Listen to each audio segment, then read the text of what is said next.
Shalom untuk semua jemaatnya GB Pojong Kamal di rumah masing-masing. Saya ajak semuanya untuk satu dalam doa. Terima kasih Tuhan Yesus yang baik. Dengan perlindungan-Mu yang dahsyat melindungi kami, sehingga tidak ada yang satu pun kena, semuanya sehat di dalam kasih-Mu Tuhan. Dan tiba saatnya hari ini juga kami beribadah di rumah masing-masing kepada-Mu ya Tuhan. Walaupun tempatnya tidak bersama-sama, tapi hati kami bersama-sama beribadah kepada Tuhan. Tentu kehadiran-Mu yang dahsyat di hati kami, di tengah rumah kami masing-masing. Biar Engkau yang mengertikan apa yang kami hari ini menangkapi sebagai sabda-Mu melalui firman-Nya. Tentu Roh Kudus yang bekerja sehingga tidak ada yang satu pun merasa sia-sia ibadah, tetapi semuanya diberkati di dalam ibadah ini ya Tuhan. Engkau sembunyikan hamba ini di balik salib-Mu, tapi Engkau lah berbicara sendiri dengan Roh Kudus-Nya, sehingga semua semat KB Pojong Kamal tidak ada satu pun yang terkecuali, semuanya diberkati oleh Tuhan Yesus Kristus. Haleluya. Amin. Saya ajak untuk semuanya membuka Alkitab masing-masing di rumah yang ambil dari Yesaya pasal 14 ayat 12 sampai dengan 17.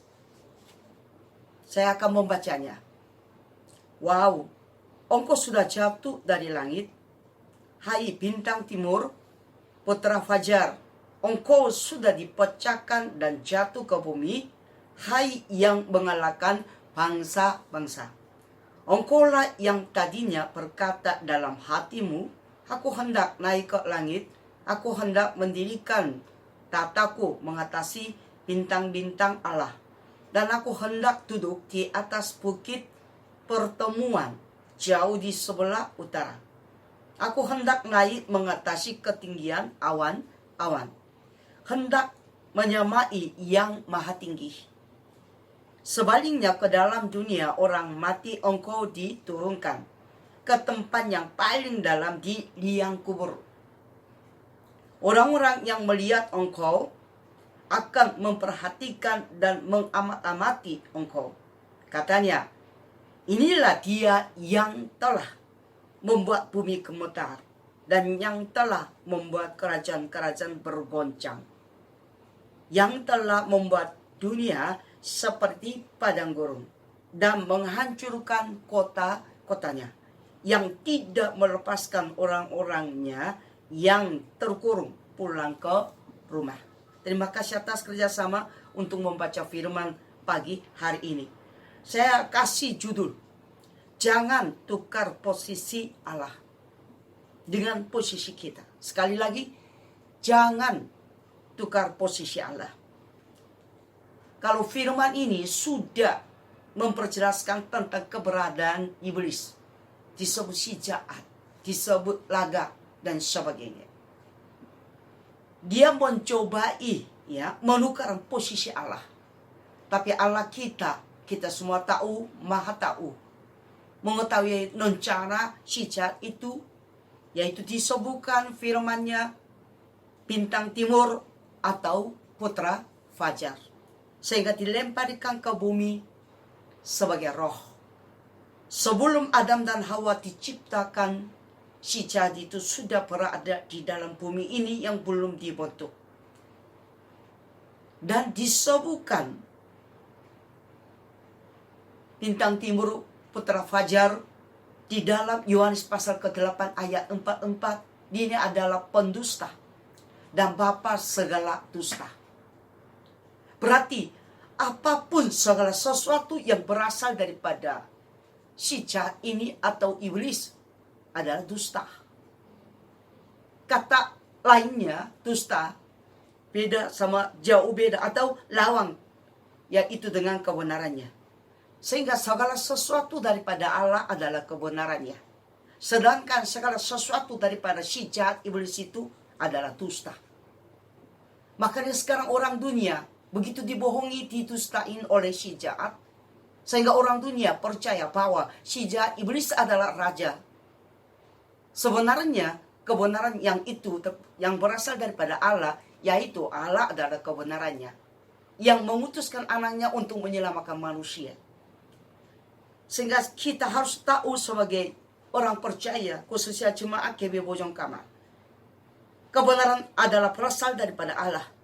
Dengan kata lain, segala sesuatu bukan daripada Allah itu bukannya kebenaran, tapi dusta. Sehingga saya mohon kepada jemaat Bojong Kamal, jangan dibohongi, tetapi selalu dilindungi oleh kebenaran yang berasal daripada Allah. Seperti dunia pun ada palsu dan aslinya. Sepertinya palsu, ternyata asli. Ada juga sepertinya asli, ternyata palsu. Demikian juga manusia di hadapan Tuhan. Sepertinya sungguh-sungguh percaya, ternyata tidak. Sepertinya daripada iblis itu. Ada juga kayaknya enggak percaya, ternyata di hadapan Tuhan betul-betul orang sungguh dan sejati yang diakui oleh Yesus Kristus. Itu bukan perkataan daripada Kristus ini, tetapi berdasarkan daripada firman-Nya. Cuma pasti pernah dengar nama Nathanael. Ketika dia belum ketemu dengan muka sama Yesus, tapi Yesus tahu identitas dia. Dan disebutkan orang ini, orang Israel yang sejati. Artinya tidak ada kepalsuan dalam dia sendiri. Yohanes pasal 1 ayat ke-47. Kata Filipus kepadanya, mari, dan dialah. Yesus melihat Nathanael datang kepadanya, lalu berkata tentang dia, lihat, inilah seorang Israel sejati. Tidak ada kepalsuan di dalamnya. Sebelum menjumpai sama dengan Yesus sendiri, tetapi seorang bernama Nathanael sudah diketahui oleh Yesus Kristus adalah orang yang Israel sejati, karena tidak ada kepalsuannya. Yang seperti tadi saya sudah katakan, ada yang sepertinya tidak begitu percaya kepadanya, ternyata dia sungguh-sungguh percaya kepadanya, sampai disebut tidak ada kepalsuan. Justru ini seorang Israel yang sejati. Kiranya Tuhan memberkati kita semua menjadi orang Israel secara rohani yang sejati. Jangan sampai hanya percaya omong doang, tetapi di dalamnya ada kepalsuannya. Itu masalah yang timbul sudah lama di dalam gereja. Di antara jemaat juga ada yang sejati, yang percaya kepadanya sungguh. Ada yang juga sepertinya hebat imannya kepada Tuhan, ternyata kepalsuan ada di dalamnya. Itu kita nggak bisa mengukur, tetapi Tuhanlah tahu, Tuhanlah sendiri menilainya. Oleh sebab itu saya ajak semua jemaat GB Bojong Kamal, marilah kita berusaha menjadi orang Israel yang rohani yang sejati. Semakin singkirkan kepalsuan di dalam dirinya, karena sekarang adalah masa transisi new normal. Demikian juga sekarang secara rohani kita sudah masuk transisi kehidupan yang baru yang akan di surga untuk selama-lamanya.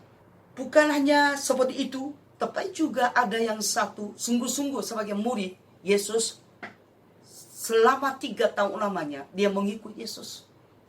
Apalagi dia sesuatu tugas yang penting di dalamnya tim, yaitu 12 murid Yesus Kristus, yaitu Yudas Iskariot.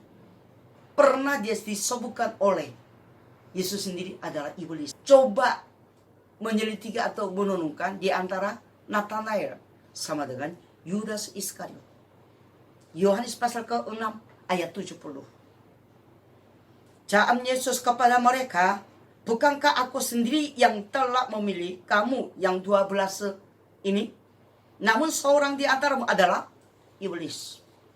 Yesus sendiri yang mengungkapkan bahwa di antara 12 murid Yesus ada iblis. Kita semuanya tahu dengan jelas, yaitu tunjukkan kepada Yudas Iskariot. Ada juga yang betul-betul murid Yesus Kristus.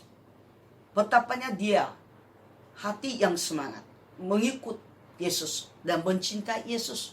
Tapi pernah sempat disebutkan oleh Yesus sebagai iblis, yaitu Petrus Injil Matius pasal ke-16 ayatnya 23. Maka Yesus berpaling dan berkata kepada Petrus, "Enyalah iblis, engkau suatu batu sandungan bagiku, sebab engkau bukan memikirkan apa yang dipikirkan Allah, melainkan apa yang dipikirkan manusia."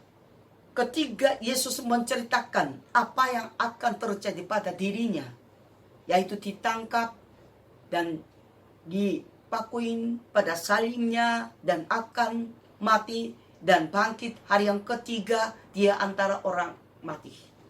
Yesus begitu mulai ceritakan ya apa yang akan terjadi pada dirinya, Petrus timbul ya semangat dan emosi. Tidak akan terjadi hal itu bagimu. Yesus yang berpaling, kemudian dia Petrus kemudian bilang, you iblis. Iblis artinya apa yang harus dipikirkan manusia itu mempentingkan diri, bukannya untuk Tuhan. Kalau begitu seringkali kita juga menjadi iblis di hadapan Tuhan. Karena kita seringkali memikirkan apa yang harus dipikirkan oleh manusia, yaitu menguntungkan diri, bukannya untuk memuliakan Tuhan. Kalau seperti yang sebut-sebut Nathanael, Yudas Iskariot, dan Petrus. Kalau begitu saya tanya lagi pada diri saya, termasuk semua jemaat KB Bojong. Apakah kita tidak ada kepastian di dalam dirinya? Sampai bisa atau percaya atau yakin disembuhkan oleh Tuhan Yesus Kristus nantinya. Kita adalah orang Israel rohani yang sejati. Atau seperti Yudas Iskariot, heboh mengikut Yesus.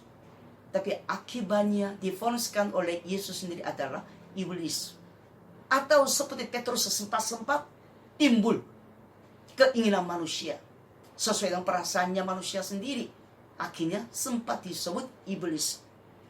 Pasti kita juga akan kena di antara seperti Nathanael, Yudas Iskariot, dan Petrusnya. Sungguh kita percaya kepada Yesus tanpa macam-macam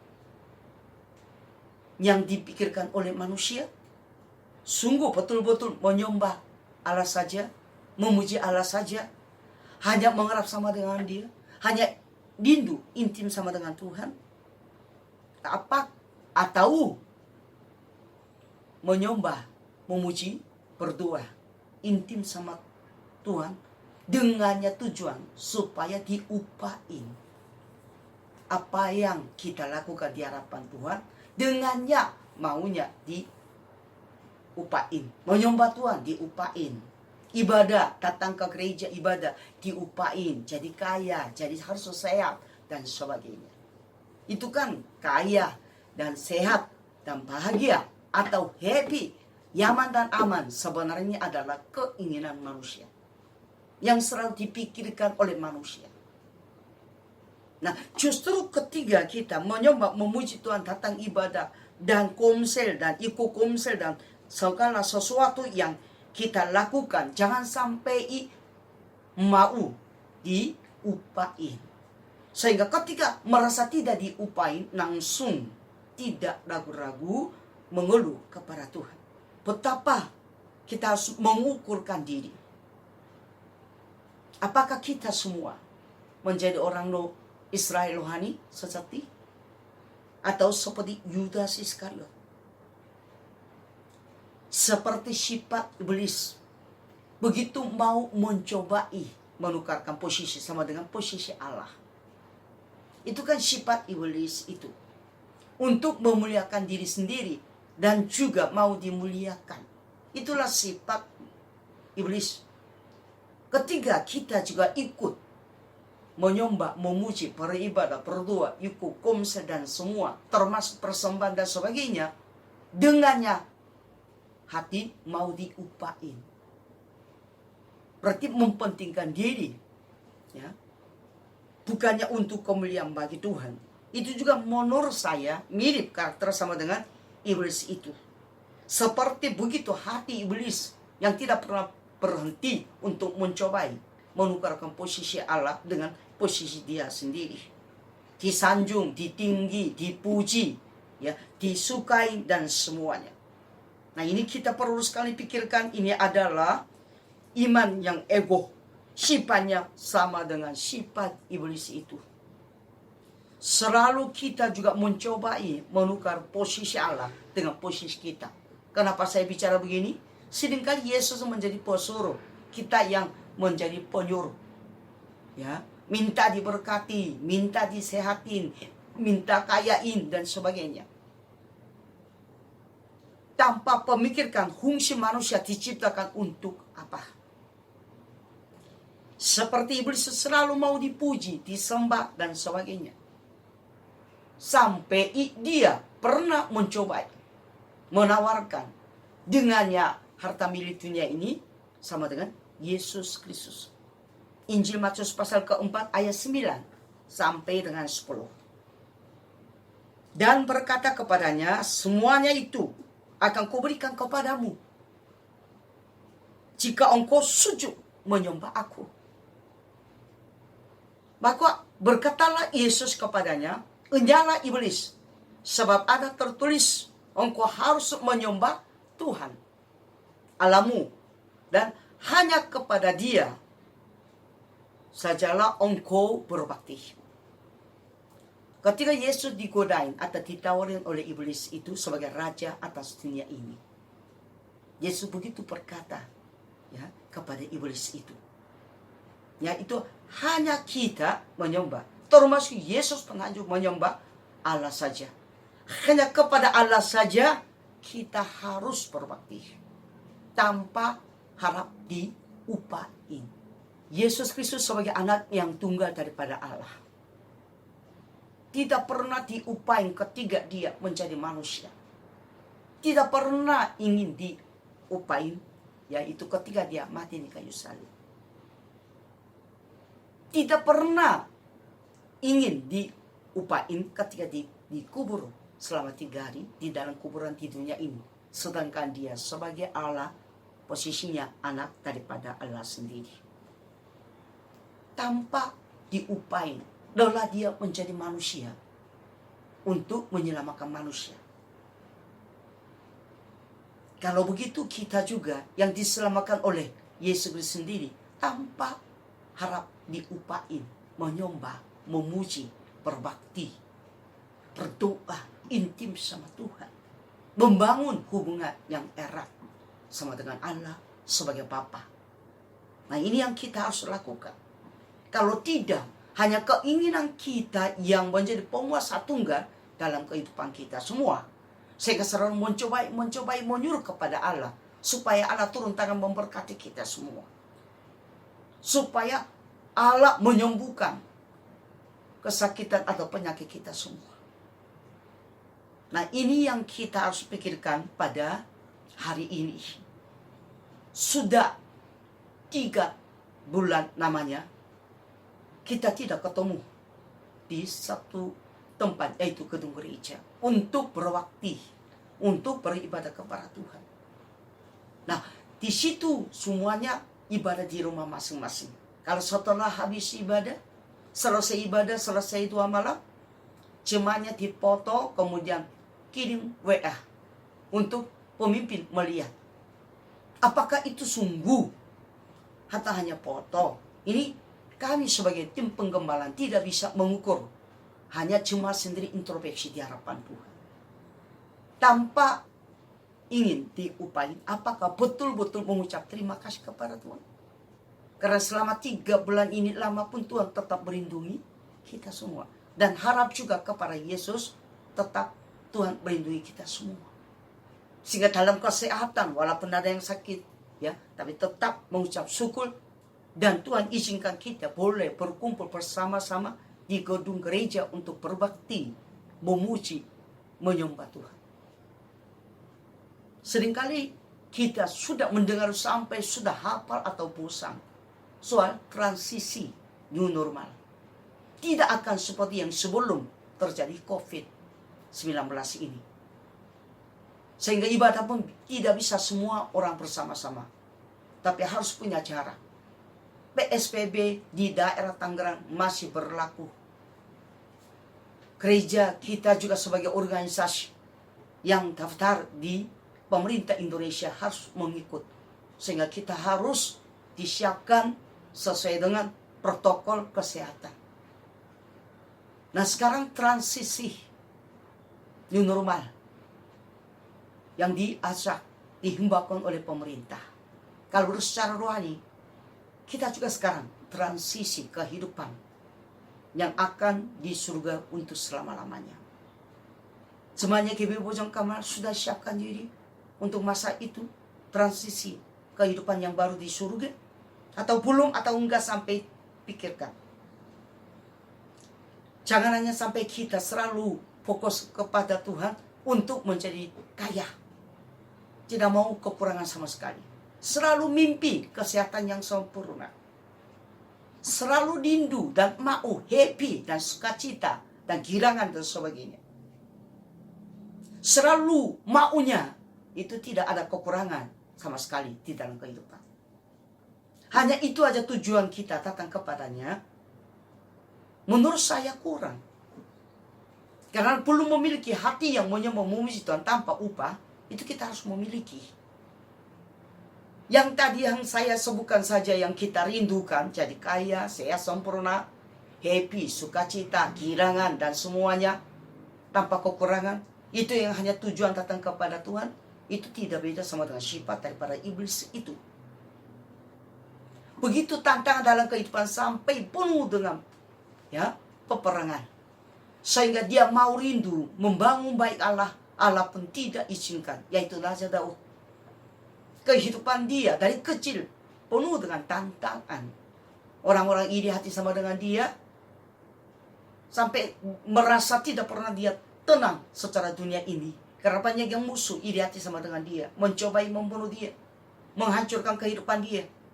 Tapi justru dia melalui tantangan. Dia betul-betul menjadi orang yang berkenan di hati Tuhan.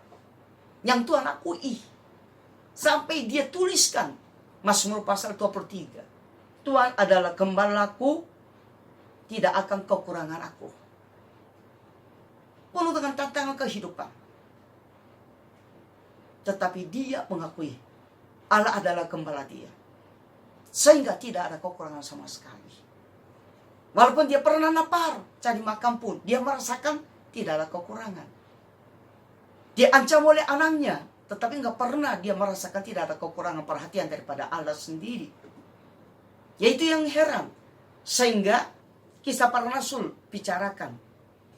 Allah mengakui Raja Daud sebagai orang yang berkenan di hati, melakukan segala perintah daripada Allah sendiri. Yang selanjutnya, dia membaringkan aku di padang yang berrumput hijau. Dia membimbing aku ke air yang tenang. Ia menyegarkan jiwaku. Ia menuntun aku di jalan yang benar oleh karena namanya. Sekalipun aku berjalan dalam lembah kegelapan, aku tidak takut bahaya. Sebab engkau bersertaku, gadamu dan tongkatmu itulah yang menghibur aku. Engkau menyediakan hidangan bagiku di hadapan lawanku. Engkau mengurapi kepalaku dengan minyak, pialaku penuh melimpah. Kebajikan dan kemurahan belaka akan mengikuti aku seumur hidupku. Dan aku akan diam dalam rumah Tuhan sepanjang masa. Mazmur 23 yang saya tangkap adalah pengakuan yang sejati. Yang tidak ada kepastian di dalam dirinya daripada Raja Daud. Kalau kata-kata di dalam firman ini, Mazmur 23, bisa kita bayangkan banyak tantangan di dalam dirinya kehidupan Raja Daud. Tapi dia nggak pernah pakai kata-kata yang jelek. Tapi kata-kata yang sangat manis di hadapan Tuhan. Nah ini kita harus pikirkan dan belajar bersama-sama. Bukan hanya dia. Ada juga Salomo anaknya daripada Raja Daud. Memang dia heboh, bijaksana, kekayaan luar biasa. Karena bapaknya Raja Daud, Allah memberkati juga anaknya. Makanya saya selalu bicara kepada seluruh jemaat yang saya melayani. Orang tua harus mengerja harapan Tuhan supaya anak-anak diberkati. Jangan hanya orang tua tokoh-tokoh marah-marah sama dengan anaknya, sedangkan dia sendiri yang tidak, ya, baik di hadapan Tuhan. Kalau orang tua di hadapan Tuhan dia akui sebagai orang Israel yang sejati, tidak ada kepalsuan, pasti anak-anak diberkati. Seperti Salomo sebagai anak daripada Raja Daud diberkati, penuh dengan kekayaan luar biasa. Justru dia penuh dengan kekayaan dan hikmat, sampai Natu datang dari jauh untuk menyaksikan bagaimana kepintaran dan bijaksana yang berasal daripada Allah, yaitu daripada Salomo ini. Tetapi dia mengakui betapanya hidup penting, yaitu Pengkhotbah pasal 12 ayatnya 1 sama dengan 2. Ingatlah akan penciptamu pada masa mudamu, sebelum tiba hari-hari yang malang dan mendekati tahun-tahun yang kau katakan tidak ada kesenangan bagiku di dalamnya. Sebelum matahari dan terang, bulan dan bintang-bintang menjadi gelap, dan awan-awan datang kembali sesudah hujan. Salomo pun mengakui sebagai raja yang penuh dengan kekayaan dan juga hikmat, tapi dia mengakui betapa pentingnya tujuan dalam kehidupan seorang manusia yang tidak ada kepalsuan adalah ingat pencipta. Sebelum hari-hari yang malang, ya, datang dalam kehidupan kita semua. Sebelum kita dipanggil oleh Tuhan, kita kembali perhatian kita, intim daripada kita, yaitu hanya fokus kepada Tuhan tanpa upah. Prioritas utama harusnya adalah Allah. Tetapi jangan sampai posisinya ganti sama dengan prioritas utama dalam kehidupan kita adalah apa yang kita inginkan. Jangan sampai terjadi itu, yang kita miliki iman yang sejenis itu. Tetapi semaklah KB Bojong Kamar, waspadalah kehidupan. Introspeksi selalu mencerminkan diri di hadapan, di depan firman-Nya. Sehingga firman yang mengarahkan, firman yang memperbaiki pikiran kita dan perbuatan kita. Sehingga betul-betul semakin mendekati kepada seorang sosok sebagai orang percaya, itu orang Israel rohani sejati yang tanpa kepalsuannya. Justru Allah mengarahkan kita semua. Memang ada beberapa ayat yang kita bisa pegang, bagaimana ya boleh kita jadi kaya. Tapi justru Tuhan begitu mengarahkan kepada kita semua, kita harus miskin. Kita harus miskin, banyak pasti tidak akan disukai oleh jemaat. Tetapi firman yang mengarahkan kepada kita semua. Silakan jemaat menerima firman ini, silakan. Menolak silakan, itu semuanya keputusan daripada jemaat KB Bojong Kamar. Yaitu Injil Matius pasal ke-5 ayat 2 sampai dengan 6. Maka Yesus pun mulai berbicara dan mengajar mereka. Katanya, berbahagialah orang yang miskin di hadapan Allah, karena mereka lah yang mempunyai kerajaan surga. Berbahagialah orang yang berduka cita, karena mereka akan dihibur. Berbahagialah orang yang lemah lembut, karena mereka akan memiliki bumi. Berbahagialah orang yang lapar dan haus akan kebenaran, karena mereka akan dipuaskan. Ketiga, Yesus dengan muridnya di bukit. Yesus melihat banyak orang berbondong-bondong datang kepadanya. Sehingga Yesus yang mengajak orang-orang berbondong-bondong untuk mendengar perkataan yang disampaikan oleh mulut Yesus Kristus. Justru kita orang yang Israel rohani tanpa kepalsuan harus miskin, ya, di hadapan Allah, sehingga akan memiliki kerajaan surga. Harus lapar dan haus, ya, harus duka cita supaya dihiburkan, lemah lembut untuk memiliki bumi. Dan kalau ketika kita selalu lapar dan haus, akan dipuaskan oleh Allah sendiri. Kiranya Tuhan memberkati seluruh jemaat KB Bojong Kamal memahami ayat ini. Bukan soal perut, hati kita selalu lapar, haus akan kebenarannya, sehingga dipuaskan. Selalu lemah lembut, sehingga memiliki bumi ini. Selalu miskin di hadapan Tuhan, ya, supaya memiliki kerajaan surga. Siapa yang selalu duka cita akan dihiburkan. Justru ketika kita merendahkan diri untuk haus dan lapar akan kebenarannya, justru turun tangan Allah luar biasa melalui Yesus dalam hidup kita. Dipuaskan, dihiburkan, dan memiliki bumi, memiliki kerajaan surga. Seperti jiwamu baik-baik, segala sesuatu baik-baik, akan kesehatan pun baik-baik. Surat Yohanes yang ketiga pasal 1 ayat kedua. Firman-Nya selalu nyambung dari perjanjian lama ke perjanjian baru. Perjanjian baru nyambung sama dengan perjanjian lama. Betapanya penting kita membaca firman, yaitu dengan kata lain, lapar dan haus, ya, akan kebenarannya. Ada seorang hamba Tuhan Korea begitu terkenal, dan dia pernah mempunyai gereja cukup besar. Tapi kalau tidak salah sekarang sudah jadi pensiun. Beliau 1 tahun yang lalu dia merasakan ada sesuatu gejala di dalam tubuhnya sendiri, sehingga dia pergi ke rumah sakit.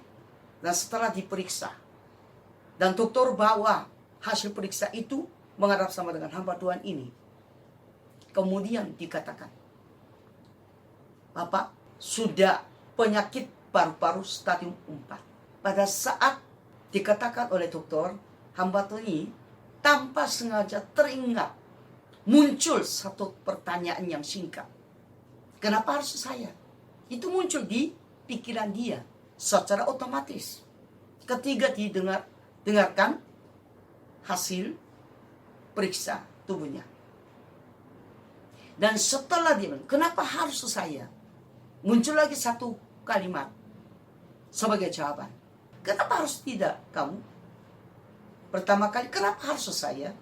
Yang keduanya, kenapa harus kamu tidak boleh? Di situ dia merasakan diberkati. Seringkali ketika kita menghadapi masalah, seringkali muncul pertanyaan seperti yang muncul di dalam pikiran atau di dalam hati hamba Tuhan di Korea ini. Kenapa harus saya sakit? Kenapa harus saya mengalami kesulitan keekonomian? Kenapa harus saya sulit sama dengan hubungan dengan anak-anak? Kenapa anak saya bandel? Kenapa anak saya malas? Dan sebagainya. Selalu bilang, kenapa? Kalau begitu pasti ada muncul satu kenapa. Kenapa harusnya kamu tidak boleh? Berarti kita sebagai orang percaya selalu menolak sesuatu yang tidak boleh terjadi di dalam dirinya. Nah, setelah difoniskan stadium 4 penyakit paru-paru, hamba ini langsung melayani doa pagi melalui YouTube. Sudah selama 1 tahun lebih. Dan kemarin interview di YouTube, kemudian beliau mengatakan, sekarang waktu ini, waktu adalah paling bahagia di dalam hidup saya. Dia seorang hamba Tuhan cukup heboh, cukup luar biasa. Banyak yang cuma suka dia, banyak yang orang mendengar khotbah daripada dia lewat internet, lewat di gereja pada hari Minggu, dan juga persekutuan hari yang lain. Cukup dia merasakan puas dan bisa juga katakan, saya senang sekali dan berbahagia. Ternyata beliau sedang mengalami penyakit paru-paru stadium 4. Dia katakan, saatnya ini adalah saatnya yang paling berbahagia di dalam hidup saya.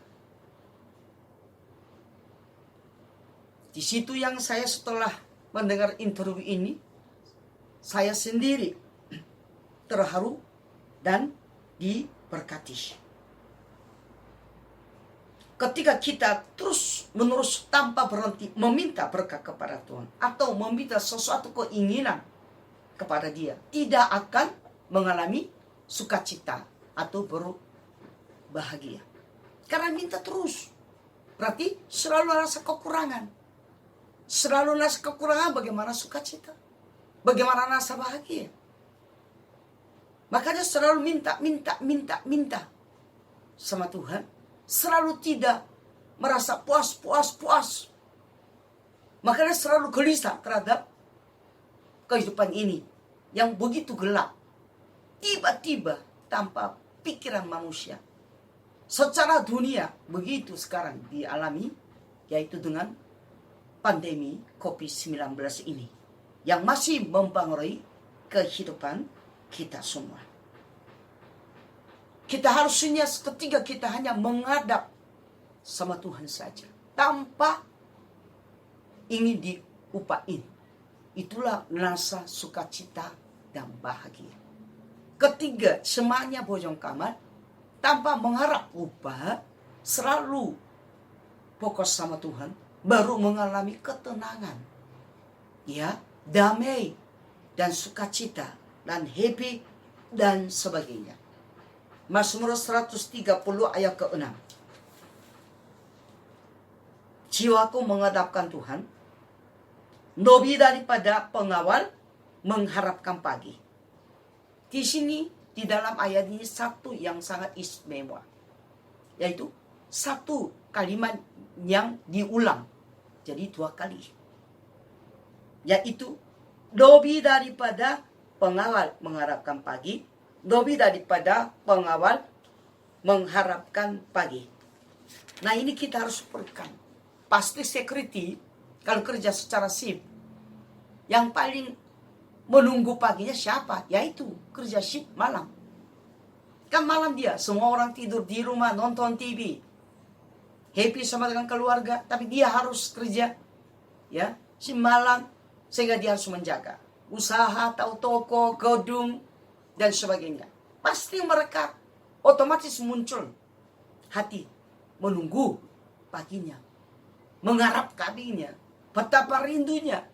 Nah, ini sifat yang pengawal menunggu paginya. Demikian juga ini harus kita ambil sifatnya selalu hanya mengharap sama Tuhan. Selalu hanya fokus kepada Tuhan saja. Jangan sampai kita beriman yang menguntungkan diri, yang selalu pikirkan apa yang harus dipikirkan oleh manusia. Seolah-olah kita yang penyuruh, Yesus adalah pesuruh, atau Allah yang pesuruh. Jangan mencoba tukarkan posisi Tuhan dengan posisi kita. Jangan sekali-sekali pun. Karena iblis satu kali mencobai, tidak ada di pengampunan, sehingga dilempar di bumi ini. Jangan sampai kita memiliki iman secara sifat iblis, sehingga tidak ada diampuni. Walaupun disebut oleh orang-orang dunia ini, kita orang Kristen, orang percaya. Ternyata ada kepalsuan di dalam dirinya. Seperti Yudas Iskariot atau dan sebagainya. Tetapi kita selalu berlutut, hanya menghadap, rindu dan lapar dan haus akan Tuhan dan akan kebenarannya. Seperti pengawal mengharapkan paginya. Itu yang sifat yang kita harus ambil. Jangan sampai orang yang kita tidak suka menjadi orang jelek. Ketika kita lapar, tidak bisa pikirkan orang yang lebih lapar daripada kita. Ketika kita mengalami sakit, tidak bisa pikirkan orang yang lebih sakit daripada kita. Ketika kita merasa miskin, tidak bisa pikirkan orang yang lebih miskin daripada kita semua. Kenapa? Harusnya memuaskan diri sendiri.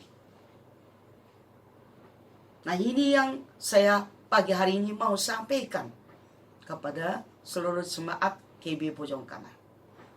Pada akhir zaman ini, ketika kita memiliki iman yang tersebut itu, iman tidak ada gunanya untuk menyelamatkan kita semua. Tapi iman yang kita miliki seperti itu akan tenggelam sama dengan kita sendiri di dalam neraka. Semuanya gibi bujong kamal, kita hati-hati. Selalu kita lapar dan haus akan Tuhan. Selalu berusaha memuliakan nama Tuhan. Kita harus lapar akan Yesus Kristus. Kita harus padanya saja kita rindu. Sehingga kita memiliki kemenangan. Boleh masuk yaitu kehidupan yang baru di surga melalui transisi selama hidup di bumi ini tuh.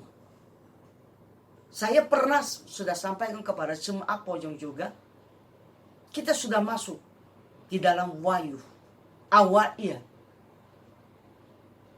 Pernah jemaat Pojong Kamal seutuhnya Wahyu baca, perlu dibacain pasal 1 sampai pasal 22. Kalau begitu pasti rasakan dan bisa mengetahui bahwa kita sudah masuk di dalam Wahyu. Dengan kata lain, masuk transisi new normal. Kita masuk transisi kehidupan yang baru di surga. Kalau kita harus ambisikan seperti pengawal mengharapkan pagi, kita selalu harap dan haus dan akan sama Tuhan. Sehingga diakui seperti Nathanael diakui oleh Yesus, seorang Israel sejati, tidak ada kepalsuannya.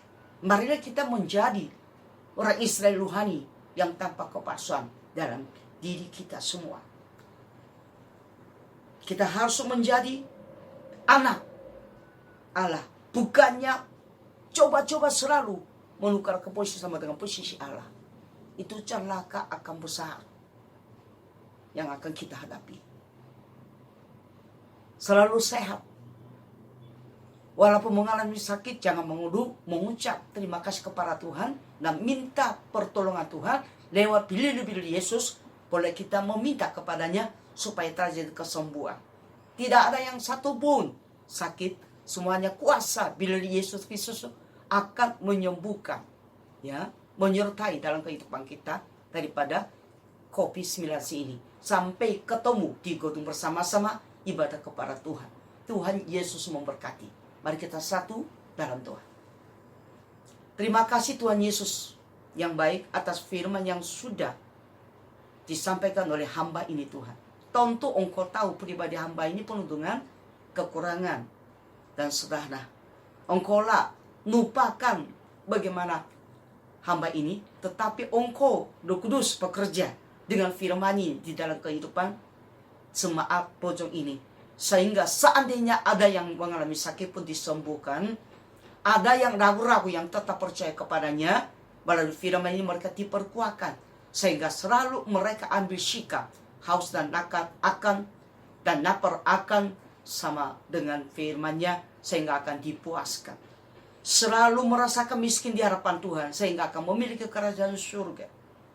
Selalu duka cita, ya, berdoa dengan nangis untuk orang lain, sehingga akan dihiburkan. Dan selalu lemah lembut sama yang lain, demikian juga selalu merendahkan diri di hadapan Tuhan, sehingga akan memiliki bumi ini, ya Tuhan. Engkau memberkati sampai ketemu di gedung bersama-sama untuk ibadah. Di dalam nama Tuhan Yesus Kristus kami telah berdoa dan mengucap syukur kepadamu. Haleluya. Amin.